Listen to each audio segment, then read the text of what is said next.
Hello YouTube, this is B21111 Gamer Tag B93 and this is Crisp Chris 62, your gaming gentleman. Together we are the Welsh Crisp. Now we're happy to I can't believe it, we're on episode 4 and this episode is going to be titled The Latest, where we're going to be talking about the latest in all things games. Do you know what? The latest. It's all in the name, guys. We're going to be talking about a whole lot of topics. Like before, we have our tea drinking teleprompter over there with a nice long list of stuff. And but before we get started, I'd like to say thank you to all the people who put your questions down below. We will be getting to those questions. We'll likely stop to answer a few in the middle and then probably answer a few at the end. Maybe no order to it, but we will get to your questions, so keep putting your questions down. I'd like to do a shout out to two YouTubers, one being called Xbox God, capital letters, Xbox then God. He's a fellow gamer of mine who I play with regularly on the Xbox. He's huge on his Halo, and he's just knowledgeable. He loves his Xbox, and he's a great guy, and he's a younger kid, but he hasn't really got the confidence at the moment, but let's give him that boost, guys. Let's give him a bit of support, drop him a sub, check out his first video. I think he's got 2 videos now, but he's just trying to get on his feet, so please give him the support he deserves.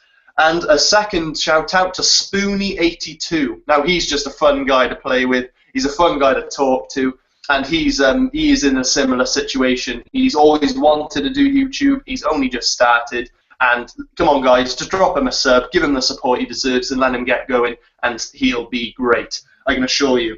And how about you, Chris?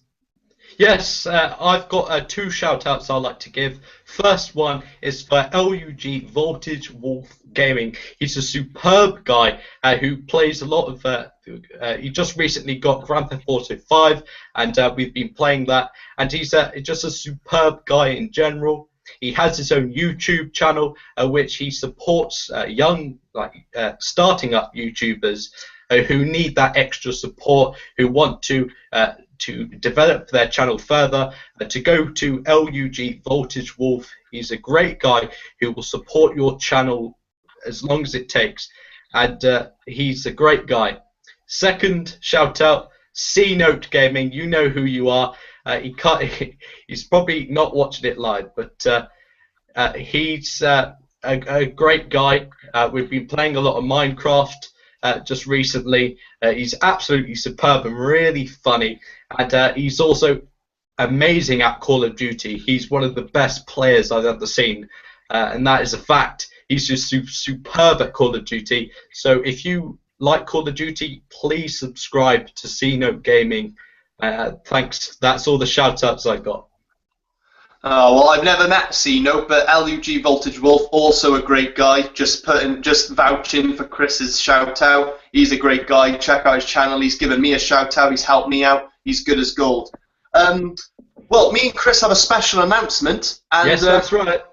Do you want to take it, Chris? I'll let you have this one.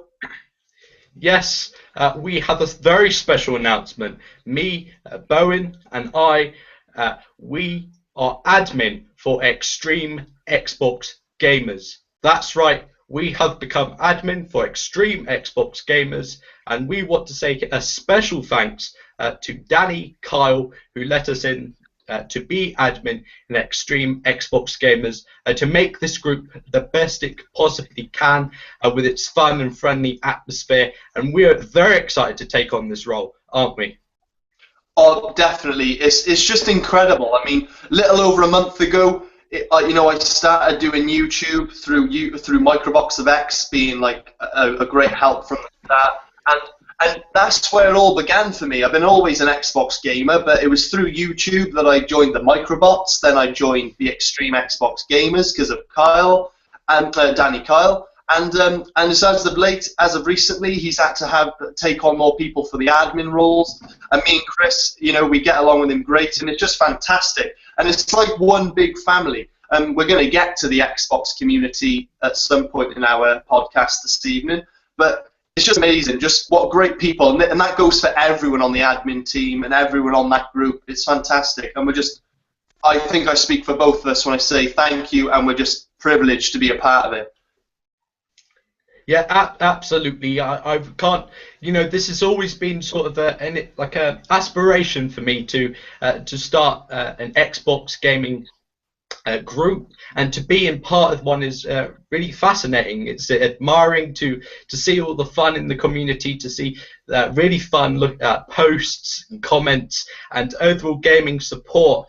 And it's fun because when I joined the Xbox community, I wasn't quite sure. I was posting on the forums questions and answers. I'm not quite sure about this, and I got the support I need from that group to how I am today, doing this podcast for you guys.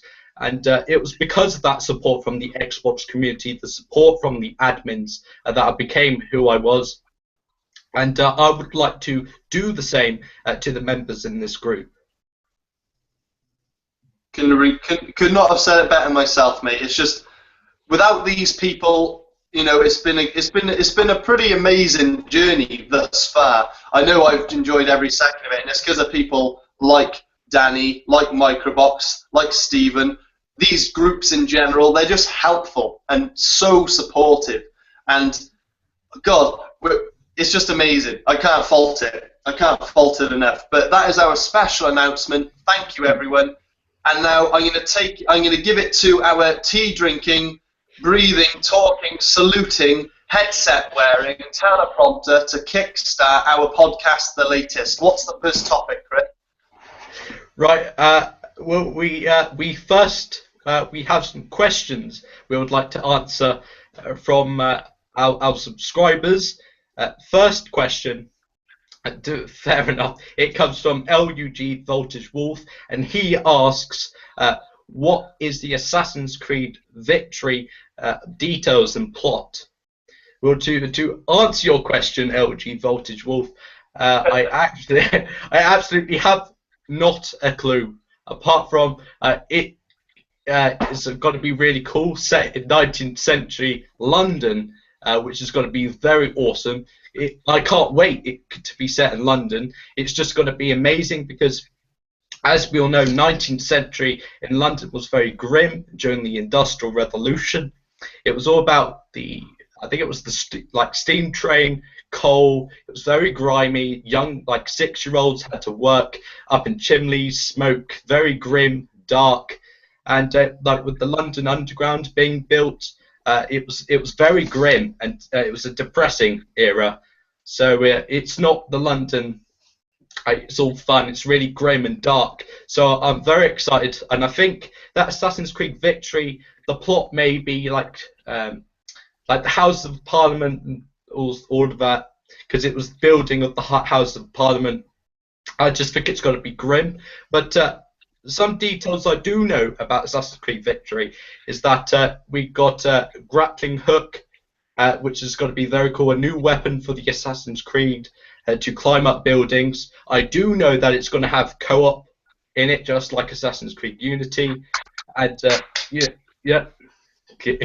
yeah, that is an awesome feature. And we do know, we are very excited for this, horses and carts. Yes, that's right. We're going to have horses and carts in Assassin's Creed Victory. Yeah.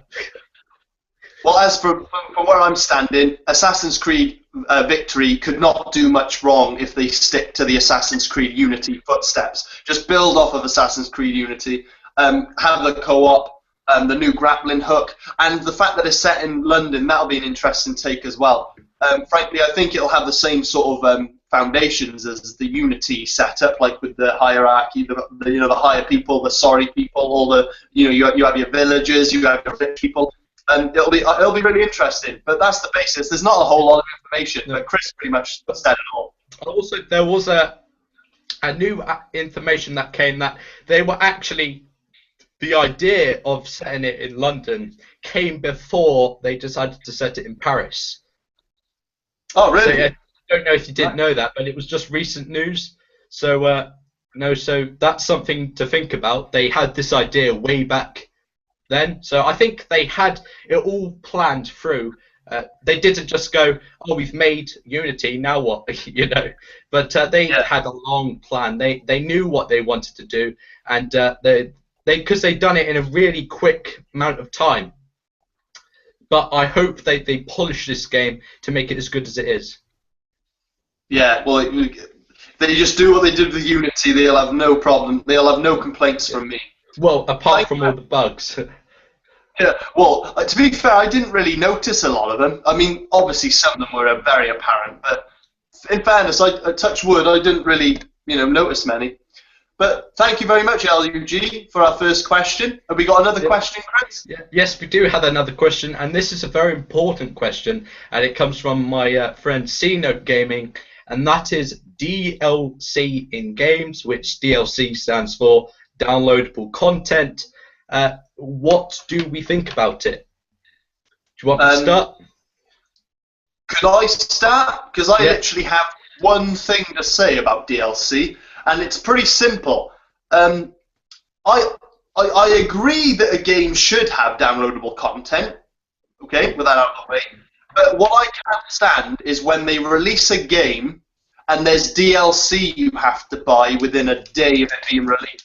I think if there's going to be DLC, they should have no intention of releasing any DLC until months and months and months and months up the line. It should be like an addition. So like by then, like, have you completed the game? Well, here's some DLC, so there's more for you to play. Not, here's your new game, you just spent 40 quid on it. Oh yeah, by the way, you need to spend 15 more quid on this DLC, otherwise, that's what I can't stand. If a game's going to have DLC, give it release it like a year later. That's all I have to say. Say what you have to say. Yeah, absolutely. And I think this was touched on by Evolve, the new game, which they had DLC by day one, which is just ridiculous. You want to enjoy this game. You're not going to buy DLC on day one. You really are not. And also, a lot of people are paying £50, £50 or £60 for a high game, and that you need to buy another £30 to actually fully experience the whole entire game. It is fully ridiculous, in my opinion. And the games that I have got it right are Battlefield 4 and Call of Duty, which have DLC months like ahead. So it gives you time to enjoy the game, and then say that you've got all through the maps, you've enjoyed the game, and you've completely finished it, and you need that little bit extra, and then the DLC comes, you get the DLC, and you enjoy that, and then another one comes. But that's all right. That prolongs the future of the game, rather than Evolve is like DLC slapped on like a burger, and then you eat the entire burger and it's gone. You know what I mean? There is no because DLC is like the ketchup, and then you put all the ketchup on the burger and you eat it, it's gone, rather than in months in advance.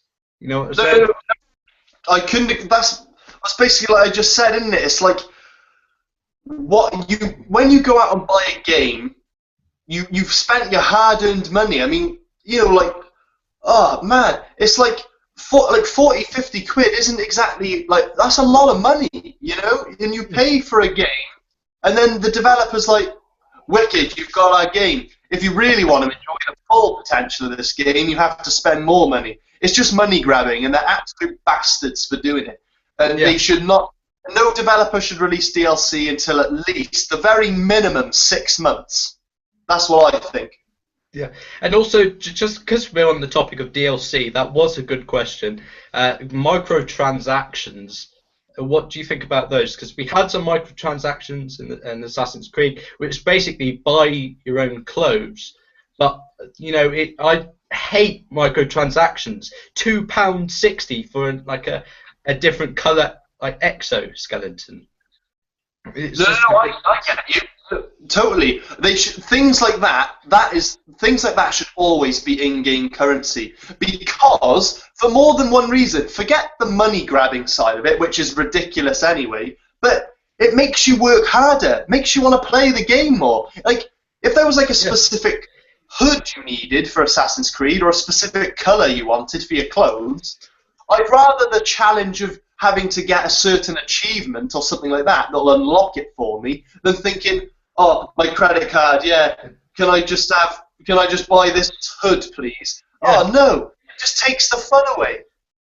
Yeah, and there's two games that I want to touch on. It's Battlefield 4, which you had to earn and progress to get your weapons, but then there was like this token that you could spend about £3.50, and then you get the entire weapons already, which basically puts all the fun out the entire game, which is about ranking up and getting your weapons, and then you could just buy it. It's just absolutely ridiculous. And then Battlefield Hardline got rid of that in the beta. I don't know if they might bring it back, but they got rid of that, and then you actually buy your weapons with the in-game currency.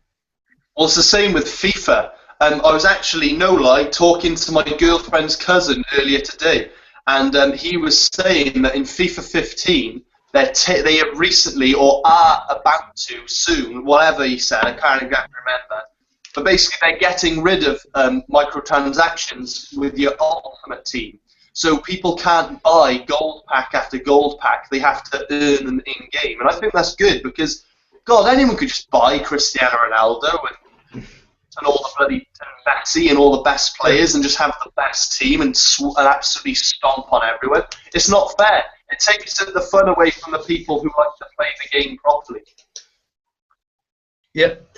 Right, do you want, our next topic is something that I was very excited about, announced a while back by Phil Spencer in a tweet, and it got us all very excited. Every Xbox owner was excited for this new addition, and that is, of course, screenshots. In the latest update, we got screenshots arrived, and and it was a much-needed feature. And I just want to say, don't worry if you haven't got it yet, because it's only available for Xbox Preview members.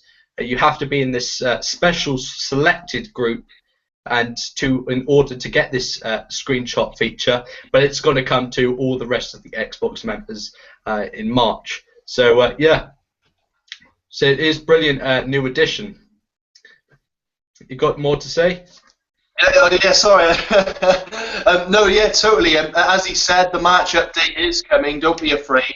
If you go to my channel, Beedrew1111, I do a tutorial of the map system update just to show you the screenshot feature. But it's fantastic, in my opinion.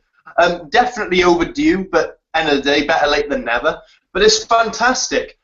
What I love the most is the fact that, like, when you're in game, how clear the picture is. It's fantastic. Like, I was on Halo the Master Chief Collection, and I was getting some lovely snapshots of, like, Halo 3, like me and the Arbiter, and cutscenes. You can do it with cutscenes as well.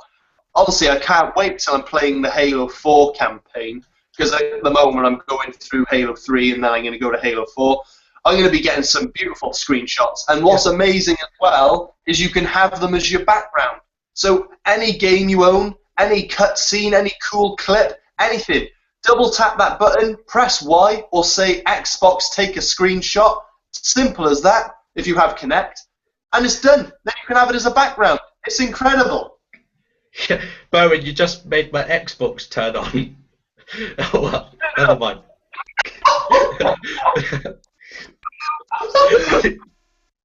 Hang on, I just need to turn it off. God, people have heard my real laugh now. Right. Then, yeah. That's keeping with the screenshots. I'm rocking a very nice screenshot because Assassin's Creed Unity is absolutely stunning and beautiful game. That is an absolute perfect game to take screenshots of. And yeah, I took a screenshot of that, and it looked absolutely amazing. I think you could share them on Twitter. I'm not quite sure, but I think they're going to allow you to share them on Twitter, so you can all see it. And it goes well with this, the red tiles. I'm really loving it, and it looks much better than the achievement art, because some achievement art aren't actually full pictures, but rather sort of a one and then a picture, and it's just not. But this is a really great addition. I'm really liking it. It's brilliant. Once again, Microsoft. Like you can only clap your hands because they are incredible.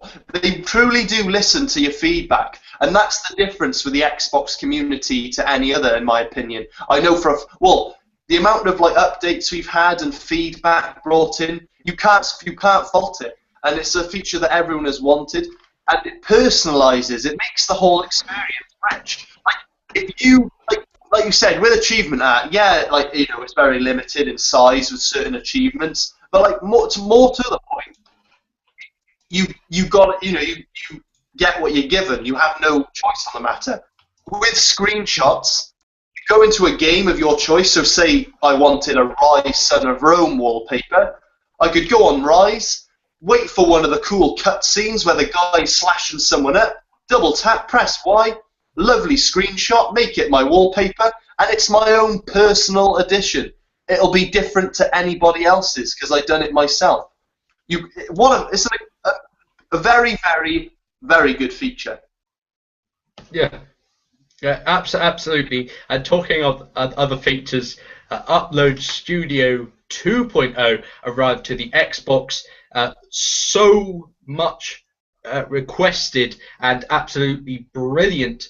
And they've been working on Upload Studio 2.0 ever since Upload Studio 1 came about. So they knew what they were going to do, and also because there were a lot of new features, such as you could create your own intro, outro, transitions, slides, splashes, which is like the pictures you get from screenshots and put them in, and you get all these features, and you also have the game DVR.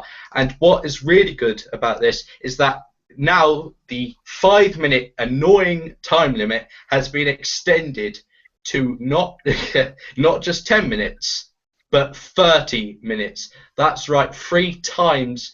It's unbelievable, which is, by the way, more than PlayStation's share. So this is just incredible. We weren't expecting such a large 30 minutes. So it's just fantastic. And also we have the Kinect green screen, which is unbelievable. I think I've shown on my Upload Studio 2.0 test me driving that car. That was hilarious. And also Bijou there, where he's like in Halo, in this universe of Halo on the map, I think Ascension or something. But yeah, it's just unbelievable. It is absolutely crazy. And it's actually, because Kinect, it's not really been for voice commands. I mean, it's not really been utilized much, but this really does utilize the Kinect, and I think it's absolutely superb. And for us people who did YouTube by starting with Upload Studio, if there was no Upload Studio, I don't think I would have started YouTube, and I know that's for a fact. So me neither, 100%. The only reason I done it was because of Upload Studio. I just thought it was a good bit of kit anyway, even with the 5-minute limit. And I was so surprised when I found out it was 30 minutes. I thought it was going to be 10 max, but 30 is incredible. I know it is absolutely brilliant, and I'm loving it. And it's also good for you YouTubers. If you're a YouTuber and watching this podcast, I know you are. I recommend you start with Upload Studio 2.0. It's a fantastic and free tool. You don't have to pay. It's absolutely free. No expensive equipment needed apart from an Xbox One, but it's absolutely brilliant. And it also allows like competition with other YouTubers as well. It allows a vast market for other YouTubers. I've seen a few YouTubers just starting to grow with this new Upload Studio 2.0. Oh, definitely. I've seen a few myself. And that's the thing. Like, me and Chris, we didn't get started because of the original Upload Studio. Now, if there's anyone out there who wanted to do YouTube but never have, there's no excuse anymore. Upload Studio 2 is fantastic. It's going to be increasing so much potential and opportunity for so many YouTubers. If there wasn't enough competition already, there's going to be so much more. Yeah. And for anyone who may be intimidated, because end of the day, if there's a bit of software you're not familiar with or anything like that, go to my channel, bdrew1111, and I do a tutorial for Upload Studio 2.0 for beginners, for anyone who doesn't understand. I basically done the tutorial as a beginner myself. It was my first proper hands-on experience, and I show you bit by bit how to use it. And it's so easy. And like Chris said, it's a free tool. And for anyone who wants to start doing YouTube, guys, don't mess around. Upload Studio 2.0 is brilliant. Yeah, absolutely, and it just shows you about the Xbox feedback site. All these people have been putting on Xbox feedback, and they have listened. If you ask for it, they will come, and the updates are coming every single month without fail. Then it's absolutely superb, and I'm not criticizing PlayStation, but they have updates that. Like they're weeks, like months in advance, and they're like great. Yeah, but Xbox is hitting the nail on the head every single time with what people want, rather than Sony. It may be not just like bug fixes and updates and stuff. But Microsoft listens to what the community wants, and it shows that they have given us what we want: screenshots, a new upload studio, and there's many more much requested features coming up the line. So I think we've concluded all about Upload Studio 2.0. Oh no, totally. Crack on. All I can say is just anything, guys. Any idea you have, literally go to Xbox Feedback, the website, and just put it down.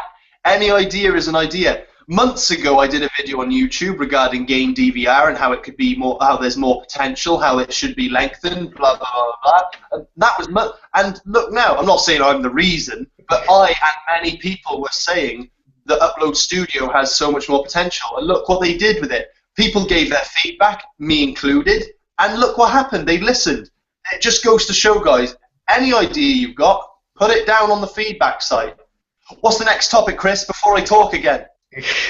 Right, the topic is a game that is for PlayStation exclusive, a game that was really quite hyped up because of how amazing the trailers looked, how great their presence was at E3. And I'm very sad. I know it's not an Xbox game, but this really actually quite frustrates me as a gamer. But there's this game, The Order 1886, did really disappointed Sony. It disappointed its fans, and it disappointed the developers of the game, and it really flopped. It was horrible. It was slated by so many gamers, and it really annoys me because it's not a bad game, but it is just been slashed, and for one reason only, and that is how short the game is. Well, that's the thing, though, isn't it? It's like, only earlier, check out Gaming Addict, his channel. He did a video about Order 1886 and about how does it deserve this much hate. But I also done a video myself this morning regarding the hate it's been receiving. The developers actually saying that like the internet is the new playground for bullies. They're getting slated. They're absolutely gutted by the negative feedback. And then to top it off, you've got Cliff Blazinski, the creator, developer of Gears of War, basically saying like it's a fantastic looking game, but that's the only thing going for it.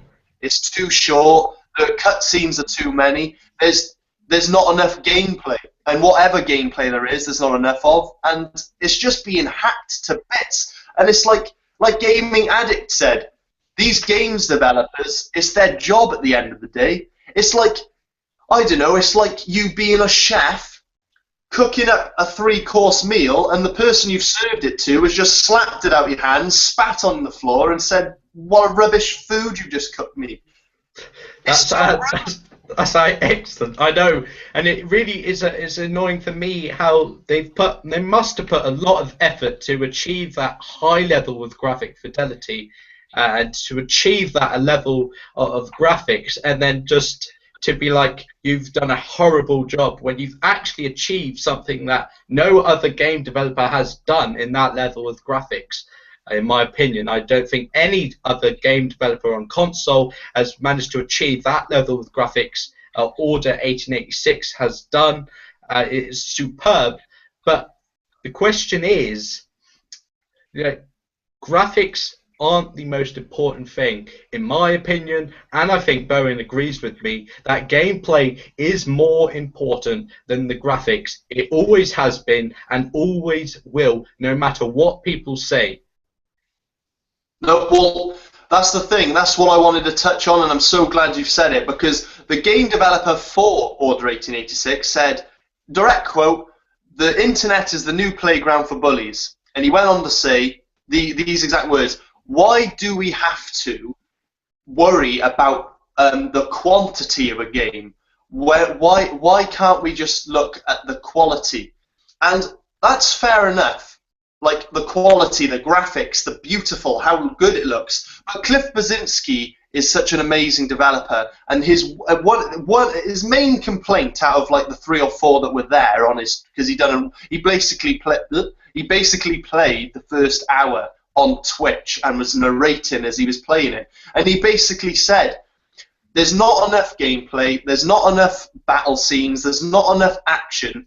It's too many cutscenes," and he went on to say the graphics look phenomenal. It look, he basically went on to say this game is basically a system justifier. It shows off the PS4. It makes the PlayStation 4 look incredible in terms of the graphics it can pump out, which, in agreement with what you said, one of the best looking games out there at the moment. But is graphics everything? End of the day, it seems the only thing that has ruined the Order 1886 is the fact that PS4 once again were more worried about graphical fidelity before worrying about the gameplay. And as amazing as it may look, which it does, possibly, like Chris said, the best looking game out to date, that means jack if you're playing it. Like I said in my video earlier, Halo, such a beautiful looking game, colourful, but it's not the graphics you're worrying about, it's the gameplay, the story. And that's what all makes it. What does the Order about? It's about £50 or £60. You're paying for that game, and sure, it's got to look good, but when you go into a shop and buy a game, you're paying for it based on the gameplay and what you've seen of it. You're not going in there for like films are so cheaper, and yet they're longer than that game. And that's a ridiculous quote, but no, it's absolutely shocking, and that's like when you touched on Halo. That Halo is all about the gameplay. I love Halo; it's fantastic, and it doesn't look that good, but people play it all the time. It's really successful. It's got a brilliant campaign and all of that, and I just feel that maybe the developers and Sony were they were too focused on the gameplay. I mean, too focused on the graphics and neglected the gameplay in total. Because gameplay sells the game. If you put in so much care and attention into it, that should be spread across gameplay and graphics, not just completely focused on one that you neglect the other. And you've had a long time. I don't know if this game was in development for about 3 years or 2 years, but you've had a long time.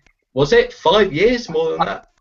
I'm sure someone said in a comment section on one of the videos I watched, 5 years. I'm sure they said that. Well, I don't think it's certain, but anyway, 3 years, 5 years, that's a good amount of time. And it seems to me, as great as it looks, like you were saying, they should have concentrated on replay value. When you buy a game, you want to be certified that you've invested your money into something that you could be playing this time next year. Why would you want to replay the same 5-hour gameplay over and over again? Even if the graphics are amazing, you've just spent either £40, £50 over here, or $60, $70, $80 in America, I don't know, on a 5-hour film. Because apparently it's just cutscene after cutscene. At least that's what Cliff Bleszinski had to say. Yeah. In 1 hour he played, he barely played. He was just watching cutscenes. He said it. He basically said he wants to like it, but it's just boring. And yeah. And also, I just want to add on that a lot of the people who were slating the Order 1886 and how they retaliated, and they were saying about Rise, Son of Rome. But Rise, Son of Rome looked amazing, and not only looked amazing, but had the gameplay because it managed to focus and had a multiplayer mode that allows replayability. And I got my money's worth for playing Rise Son of Rome, but apparently the Order 1886 is a totally different deal compared to Rise Son of Rome. Rise Son of Rome managed to look that good and also managed to make the gameplay that good. And had replayability. I've played the campaign 3 times, and I've played multiplayer loads. My Gladiator on there is awesome. It's got replay value. That's another way. That's another thing the Order 1886 has possibly shot themselves in the foot with. Like, a next-gen title should not be anything under 10 hours long. It shouldn't be. It should be reaching more than that, definitely. And to top it off, it should have a multiplayer. That should be standard. Standard. Like, for next gen, you've got to. I mean, my heart really goes out to these people who've put. I struggle to even think of the game without a multiplayer mode. I can think of thousands of games with a multiplayer mode, but I actually struggle to think about single player. I know about Wolfenstein and all of these games, but it's just really, just. It's usually an MMO game, isn't it? If you think of Skyrim, you think of Fallout, you think of Metro. Yeah. My God, that's perfect. Absolutely perfect. Because like Grand Theft Auto 5 as well, and there's so much to do. It's these games like Skyrim, especially Skyrim, because when I played Skyrim, I could lose hours into that. In fact, like, I slipped and fell down a mountain, and then I got up, and it took me about 2 hours to walk to the other side to actually find out where I was. There was no fast travel. I hadn't unlocked it yet, and just roaming that round, right? And it was absolutely incredible. And sure, the graphics weren't good, but no one. It was Skyrim, and it was so fantastic, that world. You could lose hours just by walking. You didn't know where you were going, but you were just walking anyway. And also same with Grand Theft Auto 5 as well. That level of replayability with the online mode, with the single player, so much to do. And it also shows, because Grand Theft Auto 5 it's a gaming moment in history, to be honest. It's the perfect game. The IGN scores, I think it's going to give it about 10 out of 10, 9 out of 10. GameSpot, 9 out of 10. It's just a superb, flat-out game. And because of that, the developers, Rockstar, have put all their resources, they put all their teams, they stopped them on projects to work all on this game.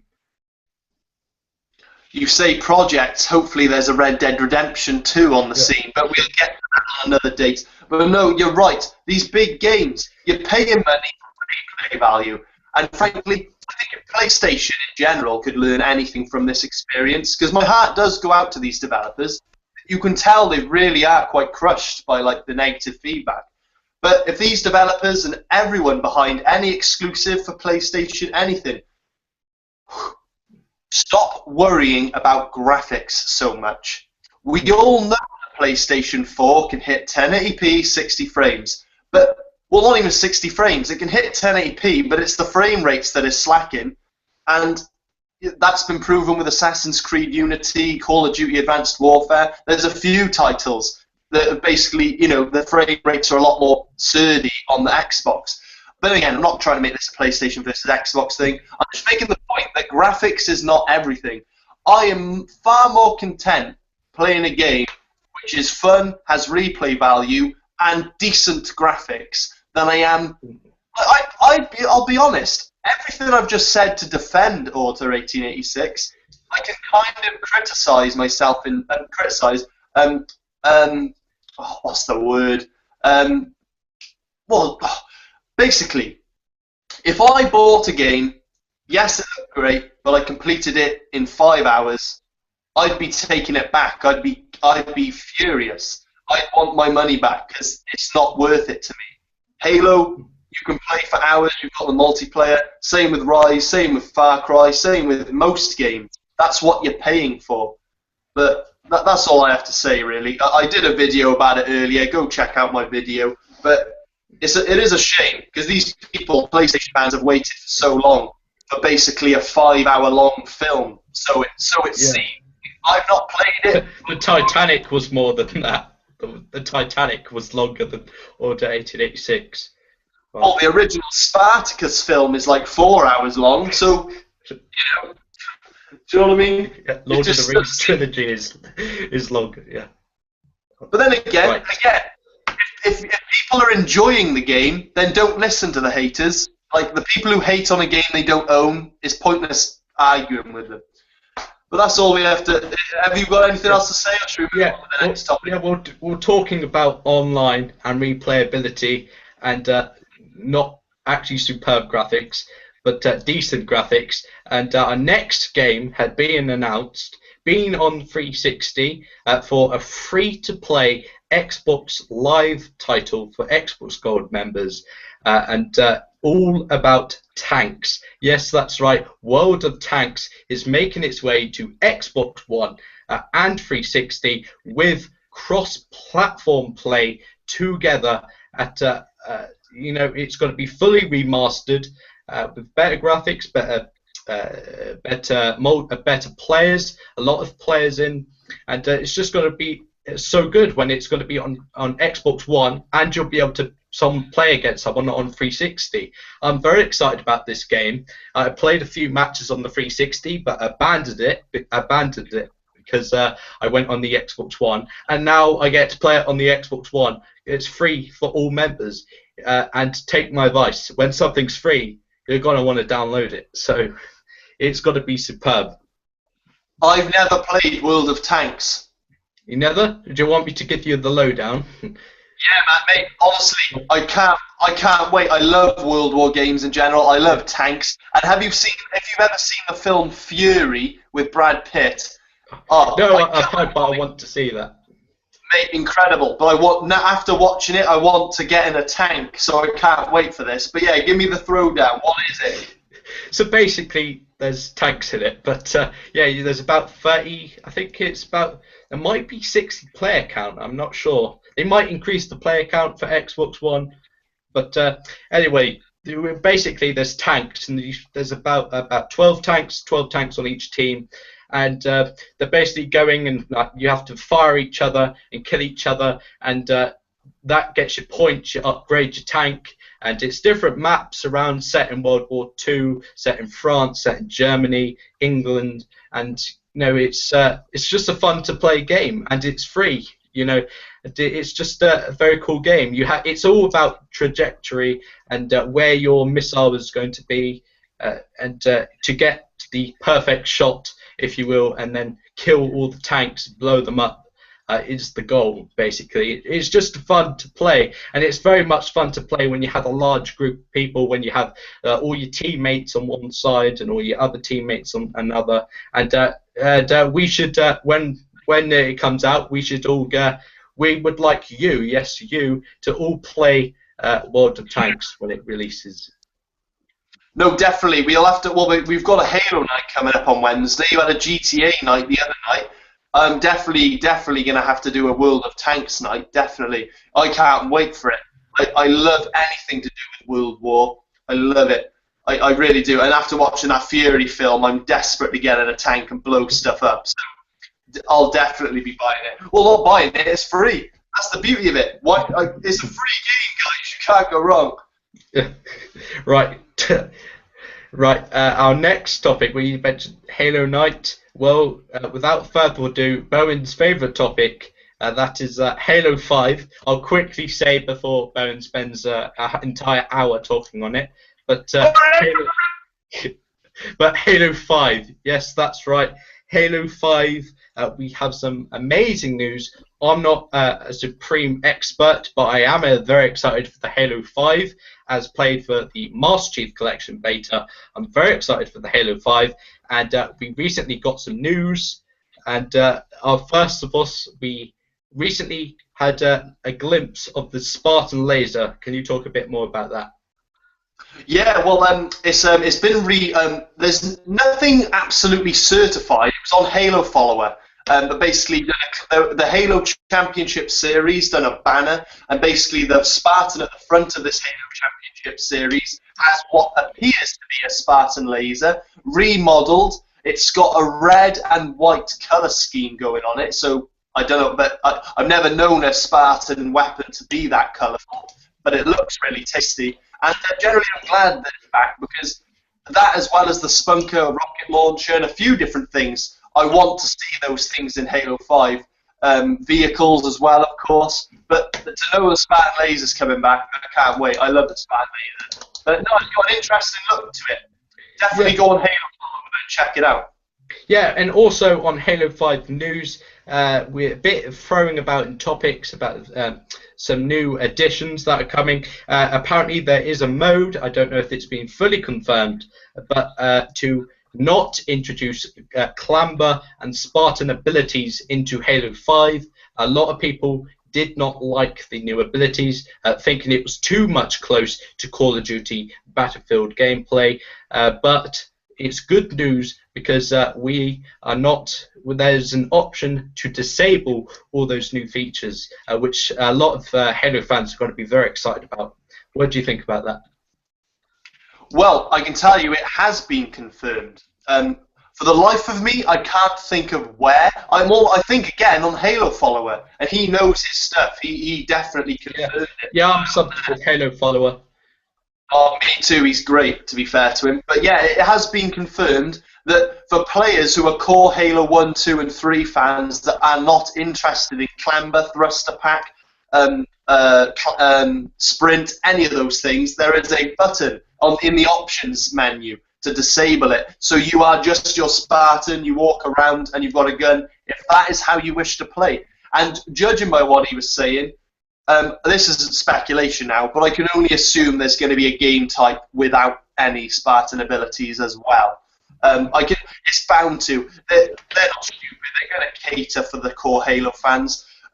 Personally, I do like all the new abilities. I think it's a nice evolutionary step for Halo. But if you are a core gamer who has no interest, which is what you're entitled to at the end of the day, that is a lovely new feature that 343 have thrown in for you. Yeah, absolutely, and I'm looking forward to Halo 5. There's been a lot of news and speculation. It's all behind closed doors, but I bet those doors are going to swing open come E3 at GDC. We're going to see a lot more news on the Halo 5.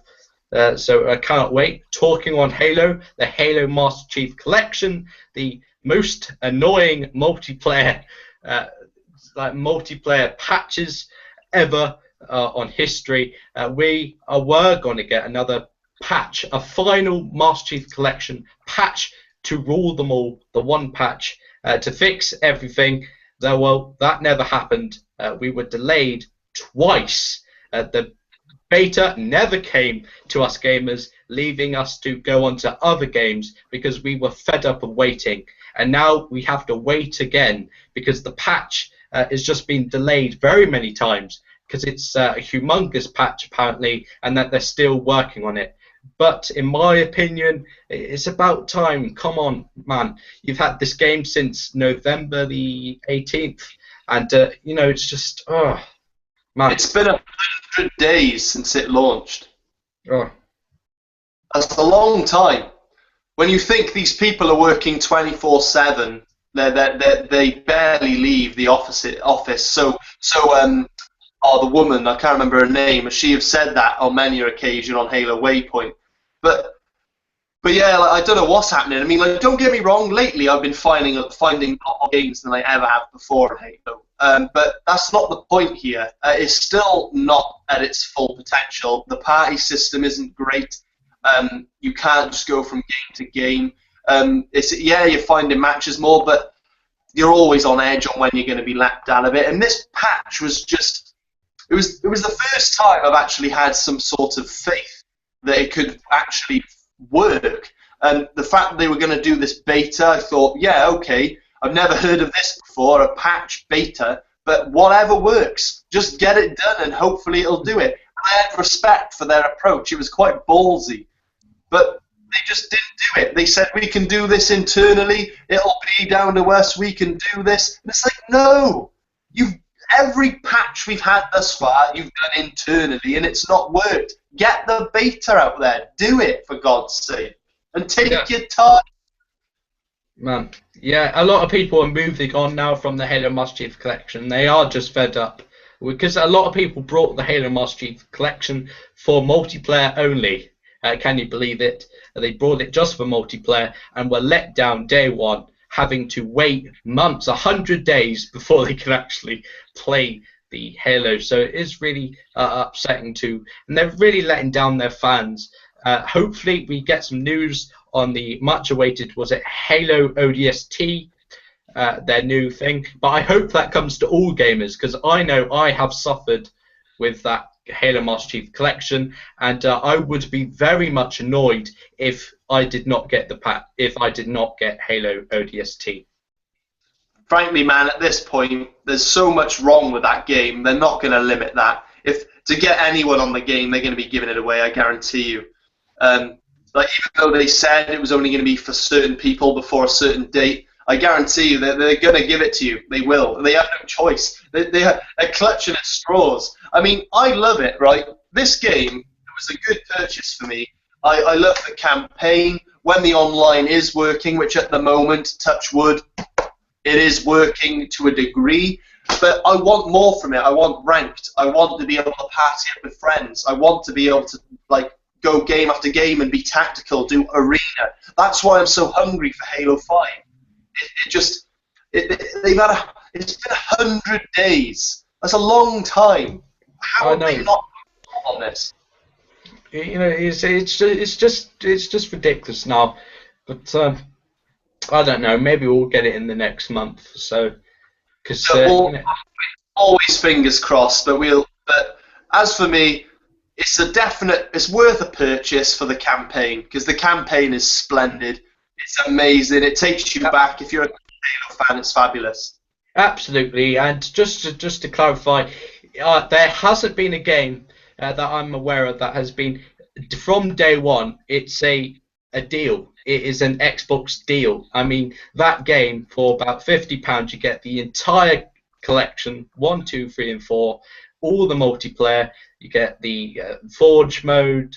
You get all the theater mode. You get all these, and for a really special price. And you know, for the campaign alone, because Halo 4 about £50 on its own. So you get Halo 3, Halo 2, Halo 2 remastered, Halo 1. It's a superb deal, and to be honest, it's a must-buy for any Xbox fan, even if you may not be a superb fan of Halo.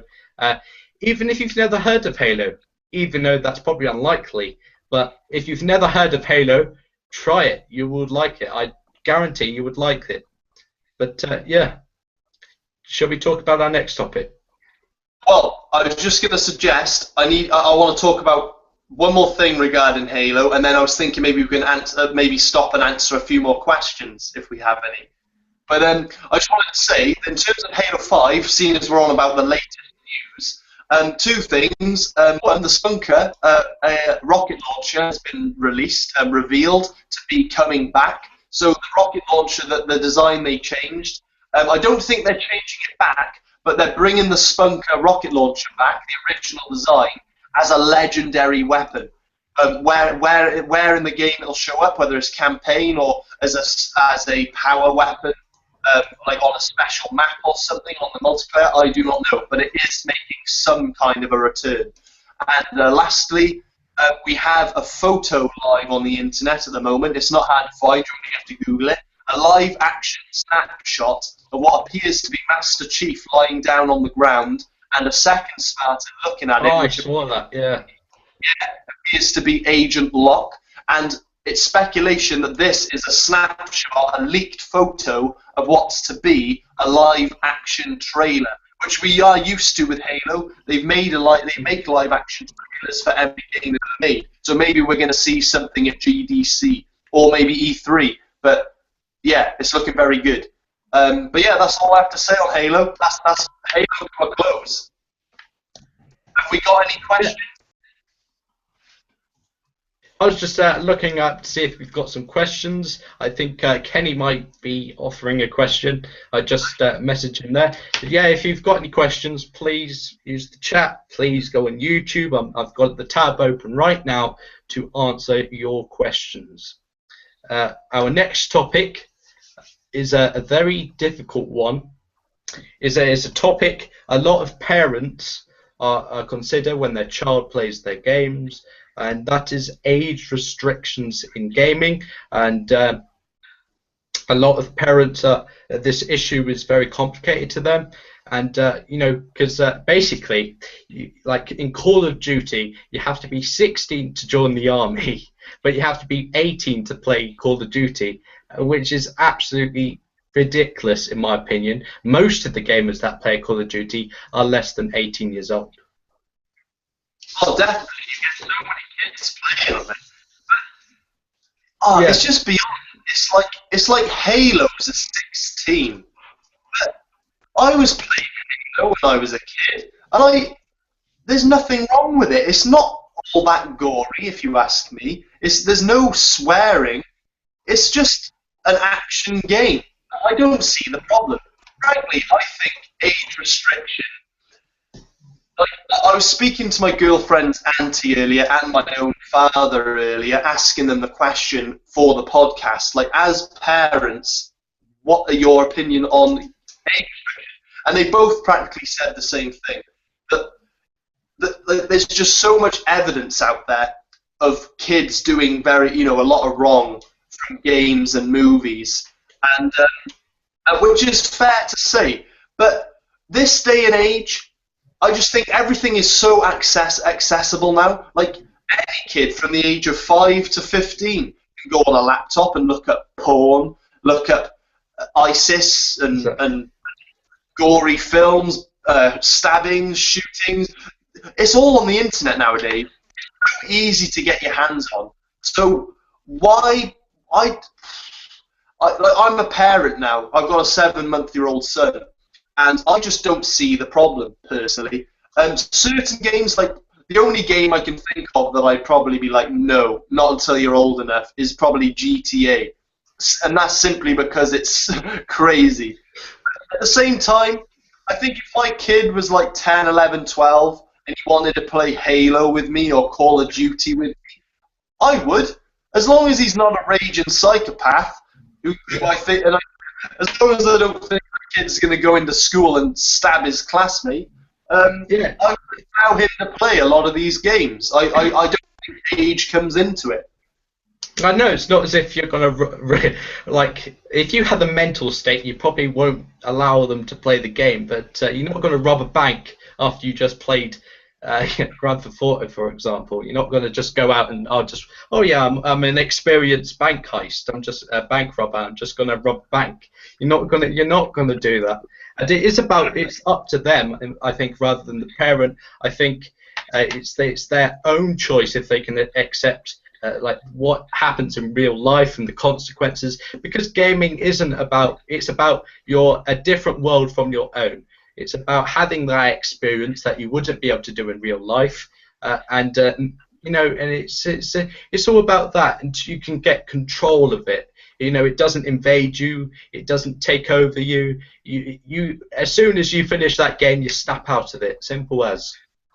Oh, definitely. It's a virtual reality. I play games to escape my reality. That is what gaming is all about. And end of the day, this whole myth, and it is a myth, that if a kid plays Call of Duty, he's going to go into school with a gun and shoot everyone thinking it's normal. Obviously not. That's not how it works. Like, I've never heard of anything so ridiculous. Like, I can understand why parents can be quite defensive and touchy and not want their kids. Like, that's down to the parent. But I think this day and age where everything is so accessible, it's so easy to find and get on the internet, I think age restrictions are a little bit too over the top. And personally, I honestly think with certain games, like take Gears of War for instance, that's like an 18, like no-brainer, blood, swearing, absolutely one of the more gorier games you can play. But what some parents probably don't know is that in the options menu on game, you can turn off the swearing and the gore. So it is just like playing Halo. Like, you're just a guy with a gun fighting aliens as far as anyone's concerned. And that's the problem. A game like anything like that should have in small print on the back of the game. For any, for parents, blah, blah, blah, you can turn off the swearing and gore. And then they might think, oh, my kid can play that now. But I just know, it's just too bleak. It's a number on the front of a case, for God's sake. Like, it means nothing. Yeah, it's just it's one of those subjects that is like sort of a lot of people may agree, may disagree, and that's good because we want a lot of people to discuss about it. We want people to have their own opinions. But my opinion is that it should be up to you as the gamer to decide. And it's a tough topic. It really is. But it's the same with films as well, or maybe it might be slightly different. But I know exactly what you're saying. It's true. It's very true. Yeah, but do you like to go into the movies and see? Like I was talking about an example. I'll give you an example. Harry Potter. It's a children's franchise. I'll tell you that for a fact. When J.K. Rowling or whatever she is called, she made the book specifically to target the children. Then the films came along. The films targeted the children, and then as they grew up, as they went older, as Harry Potter grew a beard and stuff, in the older films, the age rating significantly increased to a PG, to a 12, and then to like a 15. And then I saw one parent in a cafe, and she was like, I'm not going to let you to watch Harry Potter and the Deathly Hallows because we can't let you watch the final DVD because of that age restriction. And that is just ridiculous. No, it is. That is the best, Chris. That is the best example I've ever. That is so good, and that is so true. How, like, some parents, if you ask me, are too over the top. If you ask me, like, that is the worst thing I've ever heard. How can you? That's like a kick in the nuts. If you follow the series and then it's the final film, I know. There's a little 5 in front of that 1, you're not allowed to watch it. What's he gonna do? Gonna make a 1 and stab someone like It's absolutely nonsense. Absolutely nonsense. It makes me sick because I've played games that, well, by any means, technically, were way above my age growing up, and I'm fine. I mean, I've only murdered 3 people. Like, but where have you gone? No, I was just actually checking the Call of Duty, and the age rating, Call of Duty 1, is a 15, and that's okay because it's got shooting. And then Call of Duty 2, 15, Call of Duty 3, 15, and then since World at War, it's 18. So, that's all of it's 18 after you get from World at War.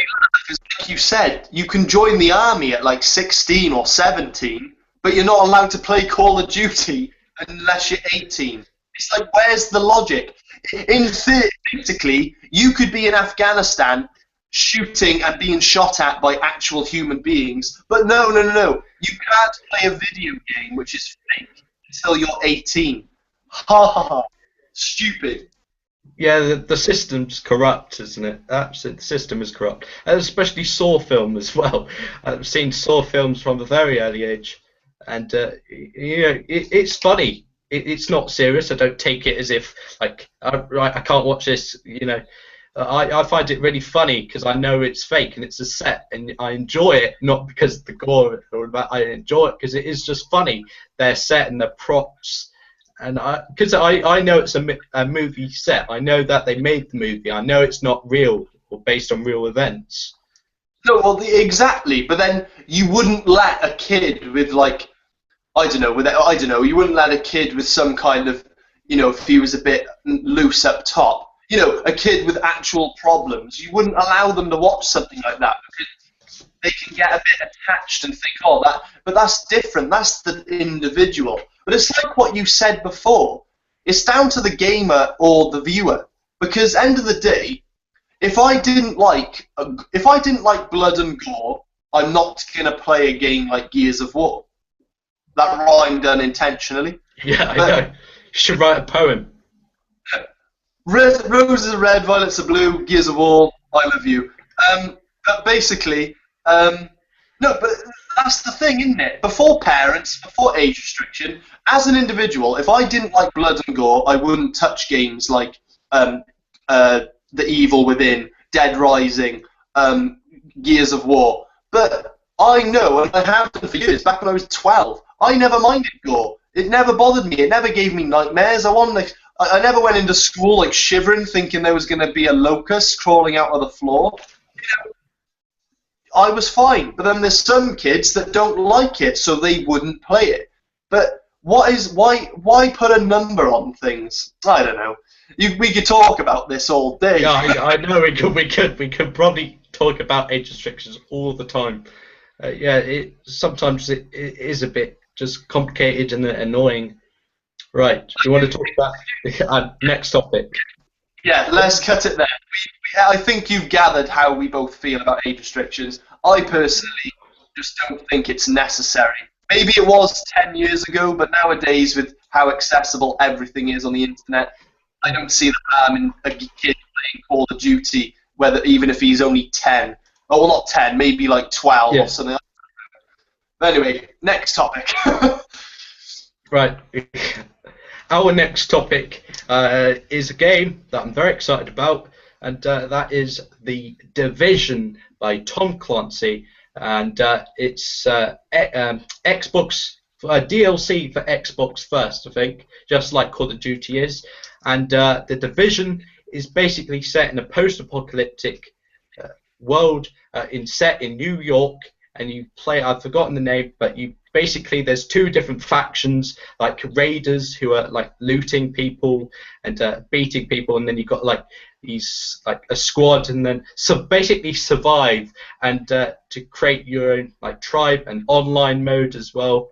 And co-op is a big feature in this, because one of the things I saw in that trailer is that 3 different people, and one person could be on the tablet with this drone up in the sky, and you had another 3 people, and basically, I don't know what Bowen's doing there, but basically you have 3 people, and basically fighting of a faction, and that trailer gameplay trailer looked absolutely amazing, and apparently the best moment in that trailer was when the guy shot like a can of paint. The paint flew, and the green paint flicked onto a car, and that was the proper gaming moment. And where that guy closed the car door to get cover, and it's apparently got to be really focused on very small, tiny little details, and that's got to be really cool. And also talking about compatibility with the tablet, this guy can actually control one of the drones and fight, even though he's not actually in the game, even though he's not on his Xbox, just with the tablet. And I find that really fascinating. A game focused on co-op in this post-apocalyptic world. Got it? And I cannot wait for this game. Well, do you know what? I'm quite ashamed to admit this, but end of the day, I literally didn't know anything about Division. I haven't seen anything. I can't believe it. Man. I know. Everything sounds amazing, though. Everything you just said kind of just shouts next gen to me. It sounds like a game I'd be interested in. Even like you said, the little details, that to me screams next gen. These are the sort of games that are going to show off next gen, and it sounds good. Yeah, and The Division is working closely with Microsoft as well. I think they might have a slight little partnership. I don't know if money might be involved. It probably is, but they have a slight partnership with Microsoft. That's right, $100 billion right there. But they've done something. So apparently we can expect, and this leads on to my next topic, which is they are going to show the division at GDC, which is the Games Developer Conference. They're going to be showing that off, and apparently with that, they're also going to show DirectX 12. Bring on our next topic. DirectX 12. I cannot wait to see some real... Well, I'll begin by saying about the Brad Wardell interview. Now, a lot of people have taken what they want to hear from that, but from what I've done a video regarding Brad Wardell. I broke down the interview. Everything that he said is in my video. The true capabilities confirmed. Go check it out after the podcast. But no, I mean, there's so much coming. Don't get me wrong. We're going to throw this out there. He didn't just praise Xbox. He praised PlayStation as well. He did say that they're both monster machines. There's a lot to expect from both systems. But in my video, I only break down what he said about Xbox. And seeing as this is an Xbox thing, I'm going to talk about Xbox. But he said, his words were, 300 to 500% CPU graphical boost. We're going to be seeing Lord of the Rings graphics eventually, at some point. We're going to be seeing, when games are specifically coded for DirectX 12, we're going to be seeing some of the most unbelievable graphics ever. And I'm not sure if it was Brad Wardell or another guy. I'm just going to throw it out there. I don't know the exact person. I think it might have been Brad Wardell. But he was given the choice, like a hypothetical choice. If you could only have the PlayStation 4 with, I can't remember the software, something, I can't remember what it's called at all, but they have something to contend with DX12, basically.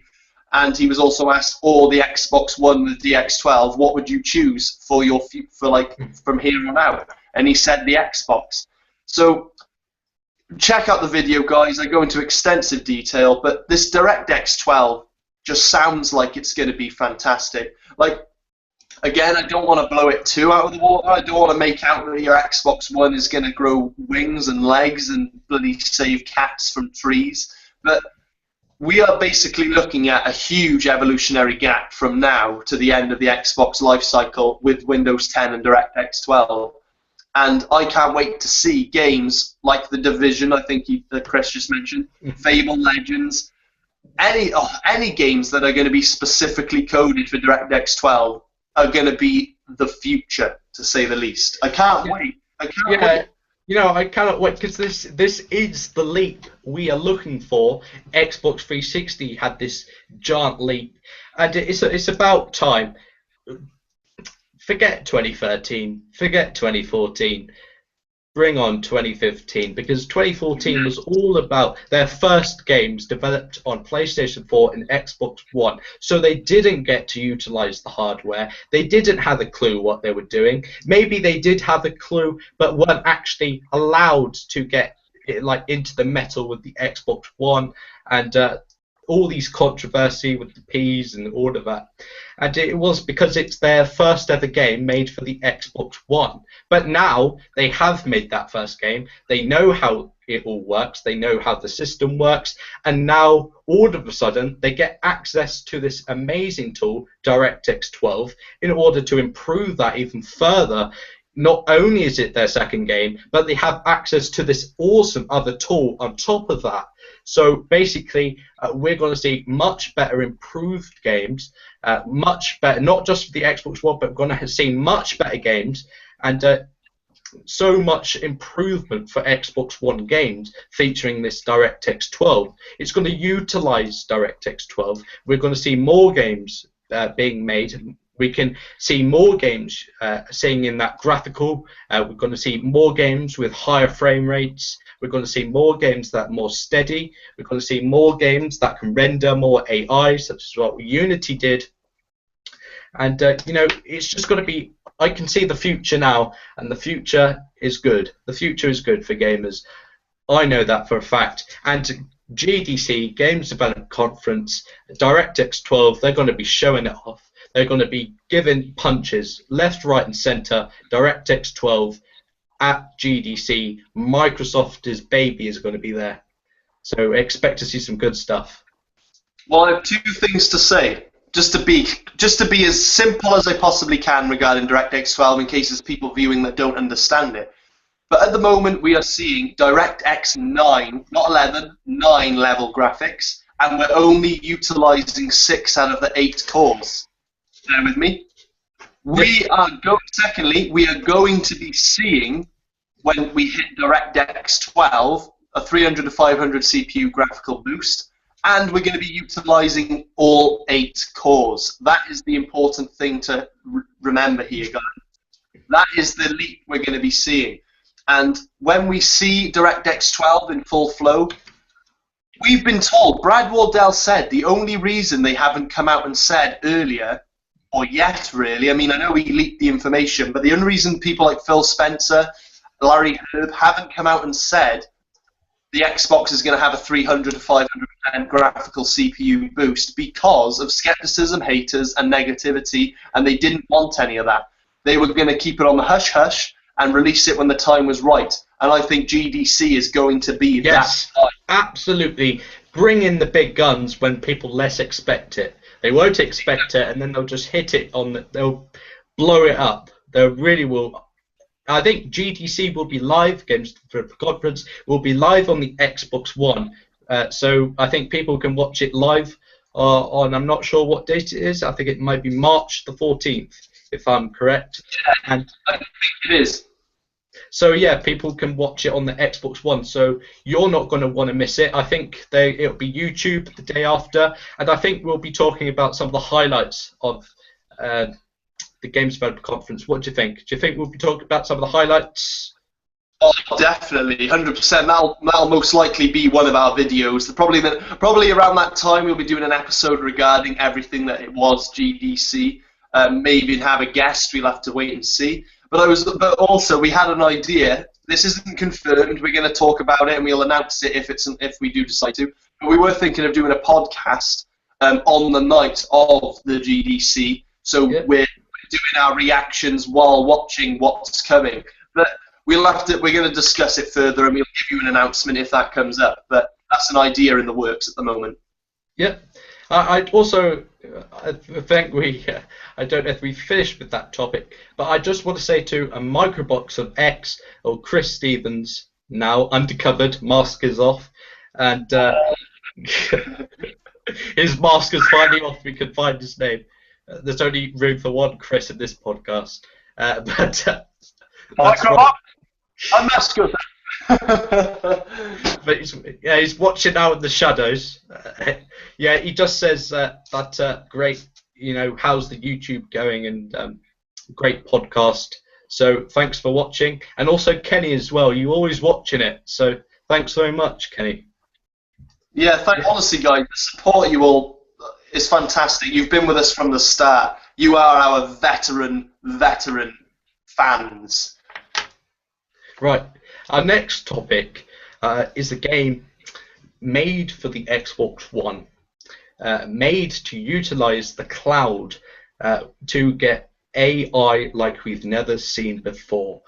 And that is, of course, Titanfall. Yes, that's right, a game where robots, giant mechanical robots, fall from the sky in massive, absolutely massive battles, multiplayer, online-only battles in this vast universe, lore universe, against militia and the IMC like we've never seen before. We've never seen a game like this. It was their first game by Respawn Entertainment, and absolutely fantastic. It's a brilliant game for Xbox fans, and it has been slated so much for, again, graphics have been slated so much for poor game development, and I just think that's not true. I'm loving that game. I've loved it since it launched.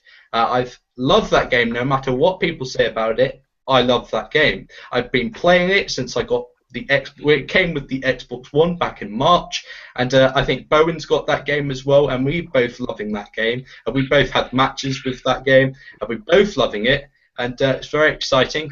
He's still got the box, so have I. I thought I'd kept that box. It's in that closet there, but I won't get it out. And going on, why are we talking about Titanfall? We're talking about Titanfall because Titanfall 2 has been, I think it's pretty much confirmed it's coming to other platforms now, coming to PlayStation 4, coming to Xbox One. I think they may be neglecting. I hope they neglect. I'm sorry to say if you're an Xbox 360 gamer or PS3 gamer and you're watching this podcast, but I think it is time to move now. I think good because you're holding us back. I'm sorry, but you are holding us back. I mean, it's showing on Battlefield Hardline. They had to downgrade because of the 360 and the PS3. You know, just leave it behind. But yeah, I hope Titanfall 2, when it comes out on PlayStation 4 and Xbox One, it will be coming out on those platforms. But I hope it does everything from Titanfall 1, but increases it even more. Expand on the cloud, increase the player count, increase the Titanfall count, and explore this world. You've increased this. You've given us this expansive open world, and we want more. We want those amazing monsters. I don't even know their names. You never even told us the names. Give us that option. Give us a bit more story. I want a bit more story because that world is absolutely brilliant. You've got a hitter there. You have got your Call of Duty, but you're very small. You're very small, but you need to reach the top. And I hope you can do that with Titanfall 2.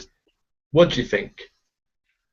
I couldn't agree more, to be honest, with everything you've basically said. My only concern, and again, I'm promoting my channel a few times now. Check out my channel, BDrew111. I do a video about Titanfall 2 and how I personally feel there's certain things that need to be put in place for it to be successful, and I'm going to relay a few of them right now. I just think Titanfall 1 is a fantastic game as it is. I think it's grown massively from the day it began, from the day we got it to now. Half the game types you see on there were not there. I just think we need a small, significant change to maximize its potential. Like, look at the jump between Halo 2 and 3. It was minor differences. Graphical improvement, obviously, but minor differences. Power-ups, a few more weapons, a few more grenades, better maps, more vehicles. That's it. Done, dusted, perfect. I just think Titanfall 2 should add like maybe two more types of Titan, maybe 2 more weapons to choose from for your Titan. Then, as from the ground, maybe 1 or 2 more like special abilities, a few more grenades, maybe a few more weapon choices, and that's it. I really don't think they need to do much more in terms of the gameplay on the floor. I think the rest of the effort should be put into the the graphics maybe, even though the graphics were superb in my opinion. The maps, like you said, the lore, maybe like a small story mode or some way of implementing like the lore around you, the monsters. Maybe they can be a bit more interactive, like with the cloud. They could probably be AIs, like they swoop in and kill you if you get too close, like the Guardians on Halo maps. Things like that. And speaking of that is my opinion on how Titanfall 2 could be fantastic. They don't need to do much different from the first. It's brilliant as it is. But you touched on something, Chris, about AI. Now, it's no secret that the Xbox One, with its 300,000 or whatever CPU, GPU, whatever, and the cloud. The cloud is a huge feature on the Xbox One. Frankly, the main reason why Titanfall was can't come to PlayStation because, well, it can come to PlayStation, but is it actually holding it back? Because Microsoft owns like the cloud system, so if you're making it for PlayStation 4 as well, you're probably not actually utilizing the cloud from Microsoft. Well, I feel EA and Respawn Entertainment. Well, that's the thing. That's the frustrating thing. I personally don't care that this game is going to go multi-platform. It doesn't bother me. It's not like Halo or Gears. It's not like we need it and we're desperate for Titanfall. If it's going to be multi-platform, I'm happy with that. But the only thing that frustrates me is Titanfall has got a lot of room for improvement and a lot of potential. And with the cloud, if it utilizes the Xbox One's cloud with the more AIs and stuff, that is fantastic. I can't wait to see the future for this game. But the only concern is because it's going to PlayStation 4 as well. And let's be fair here, the internet service isn't as great, the servers ain't as great. It doesn't have anywhere near the cloud capabilities as the Xbox One. Will the PlayStation 4, I'm going to say it, will it be bottlenecking Titanfall 2 and upgrading it for everybody? Whereas, like, if it was an Xbox exclusive, would it be a totally different game? That's a question I would love to have answered. Yeah, absolute question. And also, just to quickly say about the PlayStation again, that they were slating Titanfall. There's no doubt I can show you every single post about the slate and all the comments. And now, suddenly, when it's been announced to come to PlayStation 4, they suddenly changed their minds, changed their tune, and said, "Oh, we love this game. Oh, we can't wait." You know, it just really, that really annoys me. But no, they like you said, it's like with Rise. Like, Rise is another one. Slate. But I guarantee you, I'd put my left leg on it. If Rise Son of Rome 2 was announced for PlayStation 4, you'd be milking your mum's tits. You'd be so happy. You'd be over the moon with that kind of information. Yeah. I just think you guys are hypocrites. Titanfall 2 proved that.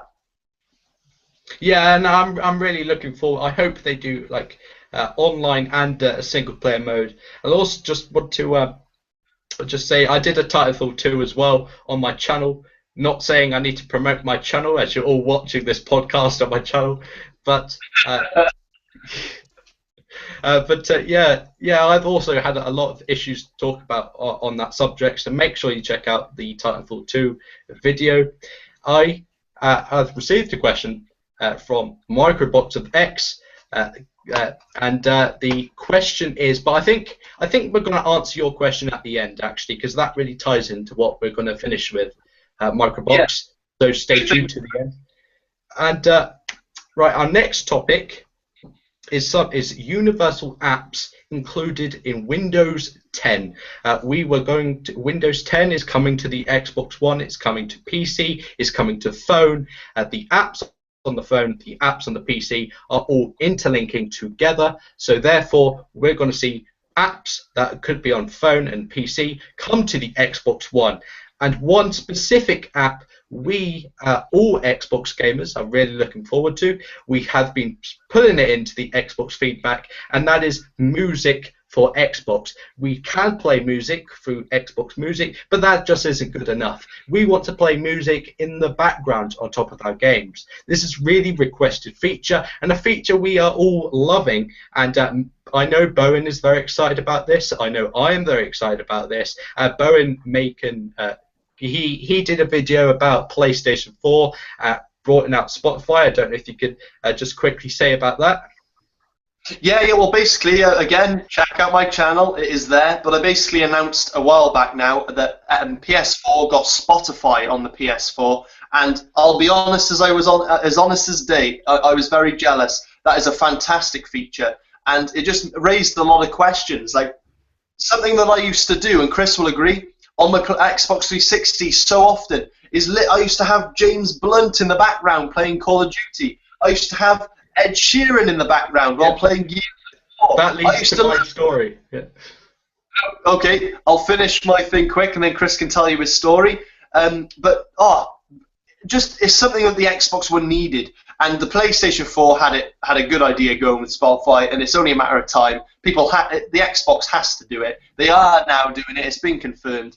And I can't wait. It's something that I've longed for. I love it. I'm big on my music. I'm big on my gaming, and there's no better feeling than having them both at the same time.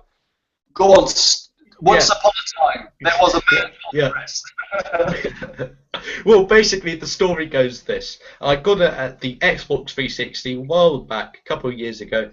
I got it through the boot cell, and pre-installed, not joking, was all the tracks from Lady Gaga, and it was without coming out of the blue. There was no games pre-installed because when you get pre-owned console, you get all the stuff that they downloaded, and it was just this weird thing because there was nothing on there apart from one Lady Gaga 100-track combination, and it was just insane. And therefore, listening to Lady Gaga whilst playing your thing for the first time was just insane. And it was like, well, it was just very weird and very insane. And it was just a funny, magical moment. And I do hope Xbox Music comes to the Xbox One, because that is another feature. And I have predictions. I'm a betting man, and I'll bet all my subscribers that we're going to see music on the Xbox One via Windows 10 Universal Apps. I'm going to talk about our next subject. It's a game. A subscriber asked me to do on our podcast, and we totally forgot about it. And it's an Xbox exclusive. I think is it Platinum Games are working on it? I'm not quite sure. Working on Scalebound. That's right. We got a glimpse of this trailer. We were very confused. We were very intrigued. It really pulled us in. This trailer really got our attention, and that was this. Sort of like myself, it was like me running around and with these DJ headphones with very DJ upbeat music, and then slaying dragons. And there was this, you turned around, oh no, and then you like had a magic power, and it touched the dragon, and then you got all the scales. You like formed into the dragon, and you could take control of the dragon. And then, like at the end of the trailer, you turned around and the Hydra came out, which is I think the snakes, like a dragon with snakes, and you know, to fight that. And then it just finished, and then we've never heard of them ever since. So I'm not entirely sure if the game's still in development, what's going on. I'm not entirely sure, because all we got to see was that tiny little trailer. But we do know it's an Xbox exclusive, and hopefully we can see some gameplay, because I'm very intrigued. And yeah, it's basically what Bowen said is it's a How to Train Your Dragon on steroids. No, well, like you said, all we can tell you. Who asked the question? Oh man, I'm not entirely sure, but well, I know it's what. Yeah. If you're viewing, you know who you are. You asked it in the last podcast episode, and we're answering it now. In answer to your question, what is it about? When is it released?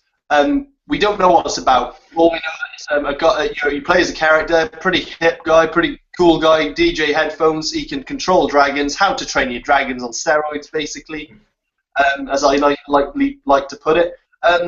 But as for a release, we don't know, but it's likely, like Chris said, we're going to be seeing some gameplay, possibly GDC, maybe E3, but it's about time. We're likely to see something, so stay tuned, keep your ears open. There's only going to be more information, obviously, released as the time goes on. Yeah, absolutely. And, you know, going on to, just to say that there's so many good games coming to Xbox, and new games as well, IPs, some new IPs, because it is time for IPs. I mean, not saying that Halo is exaggerated, over-exhausted, Gears over-exhausted, but I think it is time. They're all right, they're okay, but I think it's time for a new IP in the works. So it's good that they're actually going on with Scalebound, new IP. They're excited for that. Also, yeah. Crackdown 3, Scalebound, Quantum, Fable Legend. I mean, Halo and Gears are historical. They'll always be there. They're flagship titles. But it's safe to say, 2015, we're in store for some lovely exclusives. Yeah, exactly. And I really like that. I like the fact they're going on with their own exclusives. All these like the Quantum Break and Crackdown. It's going to be very exciting, and awesome Xbox games are to come, mark my words. And we're going to even see, and we're going to see some more come E3 2015.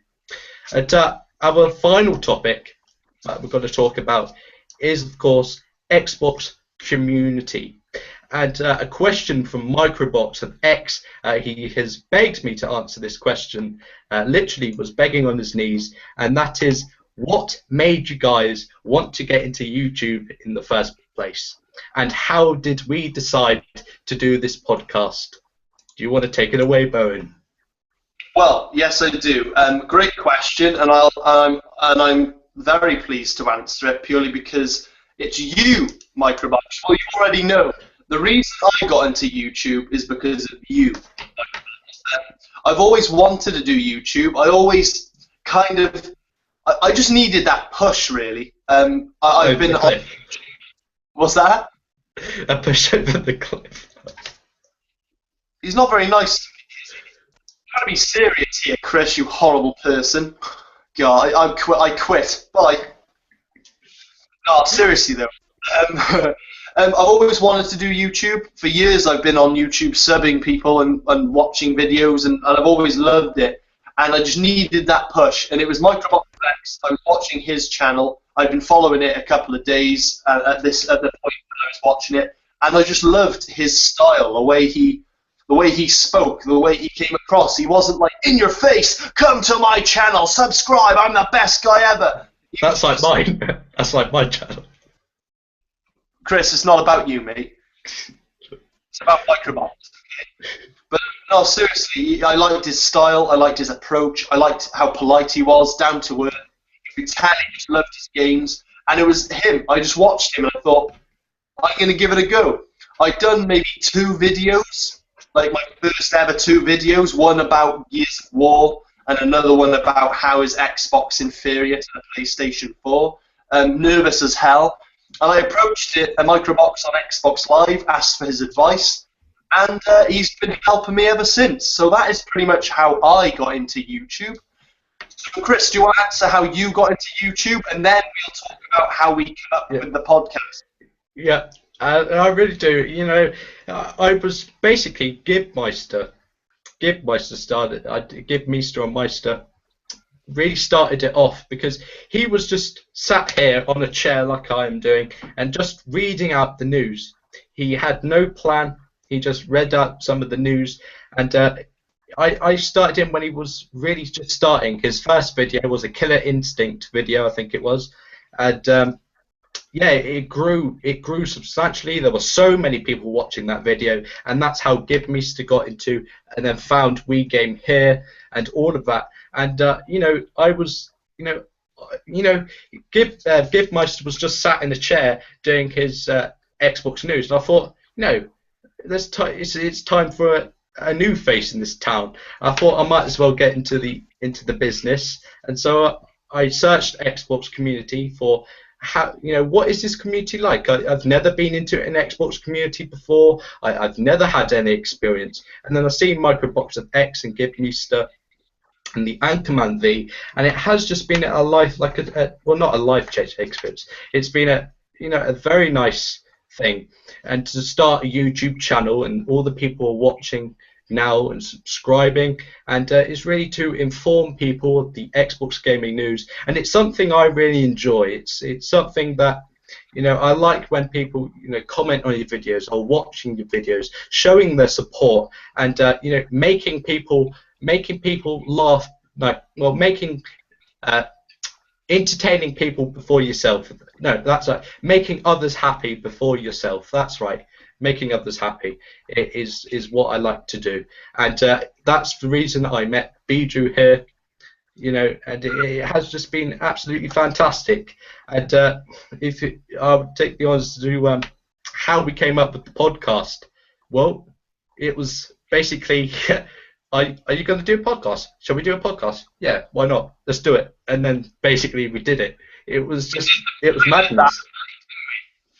Yeah, it was improvised. There was no plan. We didn't sit there and say, oh, I think we'll do a podcast in about 6 months' time. We just did it, and we'll see what happens. And now that's led us to the 4th episode of our podcast series, and I'm very delighted at what the future may hold for this podcast series. It's been going so well, and me and Bowen are very excited. We always talk on Xbox, we always with the Halo Night, and we always look forward to these types of podcasts. We have so much to say. We could talk about flies on a cup of tea, for instance. That was a weird example, but stuff like that. It's just madness. And from Microbox, your question is very good, because I think we shall announce it now. If you want to do the honours, what Microbox is doing. Right, Microbox, you better be watching, otherwise this is embarrassing. But we've answered your question, and I thank you, because if it weren't for you, I wouldn't be doing YouTube. And like Chris said, it's just been a brilliant experience from here on out. And the future, what it'll hold for our podcast and for our channels as well, it's been great. I look at Chris as a huge friend who I would never have met if it weren't for you, Microbox, and that is true, because if I had had the pleasure of finding your channel, making my own channel, getting to know you helping me, us doing the podcast, we wouldn't be where we are now. And that's why I'm happy to announce, me and Chris are happy to announce, that we want you as a guest on episode 5 for our next. Right. So if you could please just say yes, it'd be amazing if you could be a guest. We've said since the beginning we wanted to do 4 episodes and then have a guest episode. So episode 5 we want to have Microbox of X as a guest. It's going to be awesome. We can talk about zombies. We can talk about zombies. It's all about you. We're going to give you the VIP treatment. As I said, I want to talk to the organ grinder and not his monkey. So we're going to be talking to you. No, that's awesome. Micro, honestly, we'll have a bit of communication before the episode. You can put forward what topics you would like to talk about, and it's just a laugh. We literally, this is no different to our party chats on Halo, as you've probably noticed. We'll just have a good giggle with it. It's brilliant. Looking forward to it. Right, and without further ado, we're gonna end this podcast. I hope you very much enjoyed this podcast. We cannot wait for the next one. Me and Bowen are very excited. We've always got so many topics to talk about. And without further ado, would you like to say your gamer tag and name, Beedrew? Thank you, YouTube. This is Beedrew1111, gamer tag Beedrew93, and this is Crispy Chris 62, your gaming gentleman. This is the Welsh Crisp podcast. Thank you for watching. Thank you for